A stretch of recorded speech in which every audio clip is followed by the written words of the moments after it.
Good morning guys, and welcome back to Julie and Andy's Ace Ventures.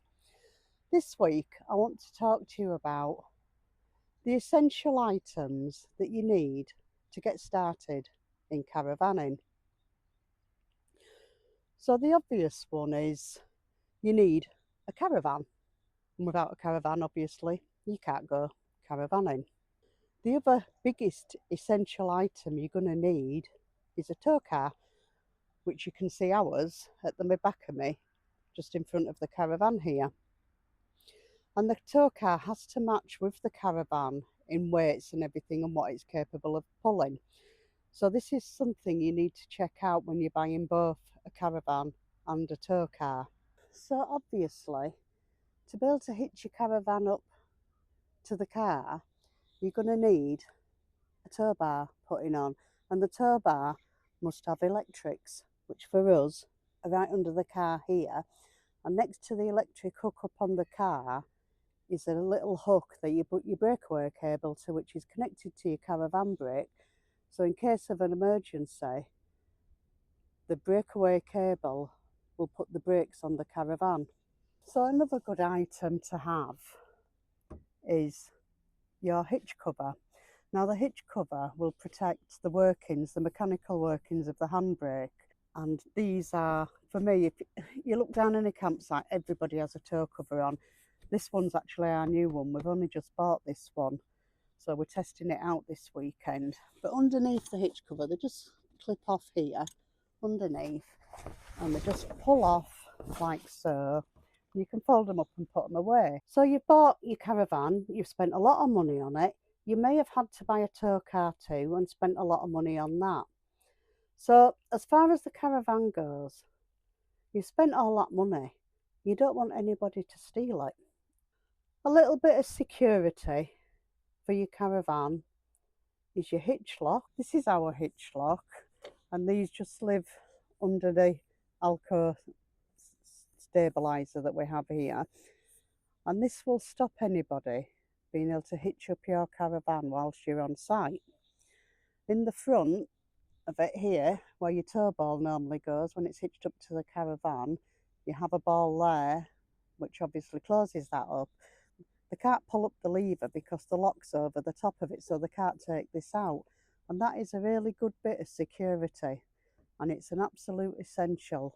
They're not megally expensive. This is a reasonably good one, and this is also insurance approved, which is also something else that's worth looking at. A hitch lock is the main thing that most people have, but there's other things you can have as well. And I always feel the more security you've got on your caravan, the safer it's going to be. You can buy Alco locks that go on your wheels, quite expensive, but nowhere near as expensive as having your caravan stolen. You can also buy a wheel clamp that just clamps in between your wheel to stop it being moved. And another thing that we have is a leg lock, and that just goes, you can have 1 to 4, obviously you've got 4 legs, you can put 4 leg locks on if you want to, but that stops your legs being taken up. And it's hard to move a caravan if you don't take the legs off. I have had people say to me, yes, you can cut them off, but nobody's going to do that on a campsite while people are around. So I think a leg lock is just a little bit of an extra one. They're only about £25. And as I say, if you put one on every leg, it's £100. What's £100 compared to the cost of a caravan these days? To get a water supply in a caravan, you need somewhere to store your water, and this is our Aquaroll. With this, we fill it up with water as soon as we land on site, and we get it running into the caravan. But to make the water run into the caravan, you need a pump, and this just clips into the side of the caravan here. Ours is on a Truma system, so this is a Truma pump. It has a little cover, so when you open the Aquaroll lid, this cover then replaces it. And if I pull it out, this is the end that will draw water into your caravan. And now I'm probably going to upset our water because I've taken it out, so I'll just give it a bit of a twiddle to put it back in and put the lid back in. So you've got your water into the caravan. how do you let it out of the caravan again? So you need somewhere for it to drain to. So you need a Wastemaster, which are quite long, but just slide under the edge of the caravan. And then what we have is this little attachment here, which just slides in. The water drains out. When you pull the plug out, when you've had a shower, the water will drain out and go into here, and then you can take it off to a waste point on site to empty it out as necessary. You don't have to have this connection. You can just buy pipes that plug into the side here, which is the waste outlet. But I just think this makes it look a little bit tidier. And they're only a few pounds off eBay, Amazon, or anywhere like that. And I just think it sets it off a little bit better. So another thing you're going to need is an extra number plate, which will be fitted to the back of the caravan. This is a legal requirement because your number plate on your car is not visible when the caravan is hitched up to the back. So you need to have your number plate displayed on the back of the caravan. So you're going to need an electric hookup cable. Now these come in various lengths, so we actually have two different sizes so that when we're on a site where we're right next to the box, we can use a shorter one rather than having loads of cable to unwind. And this is going to enable your 240 volt plug points, etc. to work. You also need a leisure battery. Now most caravans don't come with a leisure battery fitted, so you normally have to purchase one. We actually have two. We keep one in the van and one at home that we can charge up whenever we need to. So another thing you're going to need, regardless of whether you're on hookup or not, is gas. And these are our gas bottles here. We always carry two, so we've always got a spare. When you hitch your caravan up to your tow vehicle, you're going to need to take the legs off. Now there's two ways you can do this. When you buy a caravan, you normally get a manual winder, which you have to go round and round and round with. And it takes a little bit of time, not a long time, but it's a little bit more hard work. So what we use is this. This is the attachment that'll fit into your leg winder on a drill, battery operated of course, because you're not going to have anywhere to plug a drill in. And this just makes it really quick to take the legs off. It's a few seconds per leg, makes a lot of difference. So £8 or £9 online, eBay, Amazon, any caravan shop will sell the attachment for your drill. Just connects in like a drill bit would. You're not always going to be level when you land on a pitch, and you need to get your caravan as level as possible. There's various things you can do. If you're unlevel front to back with a caravan, that's quite an easy thing to sort because you can take your hitch up and down according to whether you need to go lower at the front or higher at the front. Just wind your hitch up to go higher and down to go lower.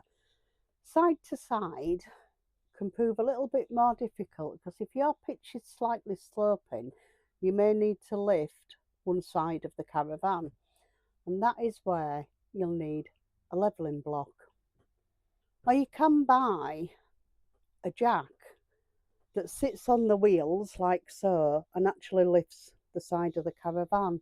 We've actually got one of these, but to be fair, we don't often use it because we found it always squashed into the wheel and it wasn't, I don't know, just didn't suit us. So we've got little levelling ramps that were specifically bought really for our camper van, but they can also work with the caravan. So if we need to take them with us, if we think we're going to be slopey, we can take the ramps out of the camper and take it to the caravan.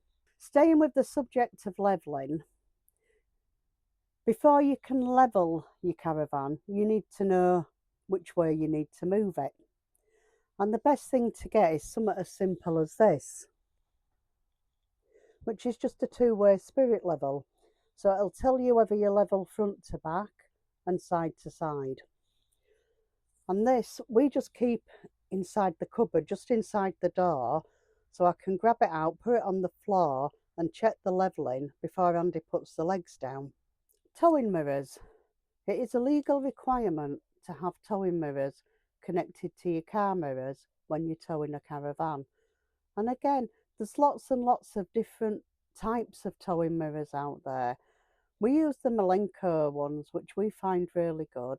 We've had them for a number of years now. In fact, we had them with our previous caravan, and they do the job basically. It's, as I say, it's a legal requirement. You've got to have them. So always make sure you put your towing mirrors on before you set off. If you get stopped, it can be quite a hefty fine for it. Caravans all have cassette toilets. All different brands depending on the caravan you buy, but they all do the same function. You need your toilet chemical to put inside the cassette once you're settled on site before you use the loo. So you need the blue or green chemical actually goes in the cassette, and then the pink is more of a fragrance, disinfectant, whatever. Makes the toilet smell nicer anyway, and that'll be put in through the flush system on the side of the caravan. So you'll need to add water and the pink fluid into there so you can flush your toilet when you've used it. When it comes to safety, you can't really take any chances. So the things you should have in your caravan are a fire blanket and fire extinguisher, or at least one or the other. And you should also have a smoke alarm and a carbon monoxide detector. Obviously caravans have gas in them, so a carbon monoxide detector is going to detect something that you can't smell and you can't see, that can be an absolute fatal problem should you have a leak.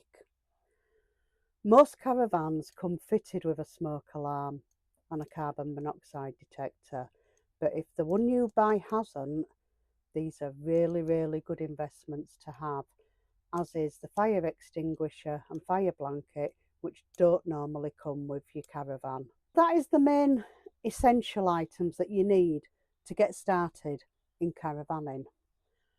But obviously you're going to need things like your toiletries, you're going to need food to take with you or buy it when you get there or whatever you choose to do. You need cleaning supplies, but you can't put bleach down your toilet, so don't be taking bleach or Harpic to put in your toilet, because the chemical toilets, you can't use the same cleaning stuff as you do at home. So just be careful what you do buy. There's lots and lots of added extras you can have. Awnings, chairs, barbecues, but they're not essential items. And at the moment, we're just looking at essential items. Maybe in another vlog, we'll have a look at some items that you can add as extras to your caravan to make your stay on site a little bit more comfortable. But for this vlog, I think that is it. I hope you found it useful. If you have, please drop me a comment. Let me know what you find particularly useful, which will enable me to do better vlogs in the future to advise other people what they need in the world of caravanning. But for me, for now, that is it, and I'll see you on the next vlog. Bye for now.